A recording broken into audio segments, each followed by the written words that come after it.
தமிழீழ விடுதலை புலிகள் இயக்கத்தின் முக்கியஸ்தரான கேபி என்று அழைக்கப்படும் குமரன் பத்மநாதனுக்கு எதிராக மக்கள் விடுதலை முன்னணியின் பாராளுமன்ற உறுப்பினர் விஜித் ஹேர தாக்கல் செய்திருந்த மனு இன்று மீண்டும் விசாரணைக்கு எடுத்துக் கொள்ளப்பட்டது. மேன்முறையீட்டு நீதிமன்றத்தின் தலைவர் விஜித் மலல்குட முன்னிலையில் இந்த மனு மீதான விசாரணை இடம்பெற்றது. கேபி தமிழீழ விடுதலை புலிகள் இயக்கத்தின் முக்கியஸ்தராக செயற்பட்டதுடன் அவர் கப்பல் மூலம் ஆயுதங்களையும் பணத்தையும் சேகரித்து அந்த இயக்கத்திற்கு வழங்கியதாக விஜித் ஹேர தாக்கல் செய்துள்ள மனுவில் தெரிவிக்கப்பட்டுள்ளது.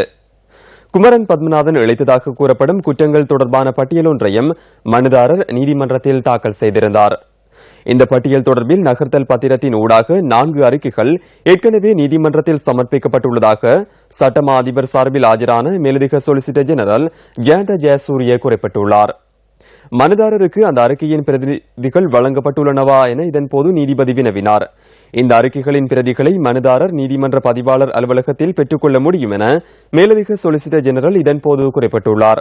இந்த அறிக்கைகளின் பிரதிகளை பரிசீலித்து அடுத்த கட்ட தீர்மானத்தை மேற்கொள்வதாக மனுதாரர் சார்பில் ஆஜரான சட்டத்தரணிகள் குறிப்பிட்டுள்ளனர். இதற்கமைய மனு மீதான விசாரணை நவம்பர் மாதம் 12ஆம் தேதிக்கு ஒத்திவைக்கப்பட்டுள்ளது.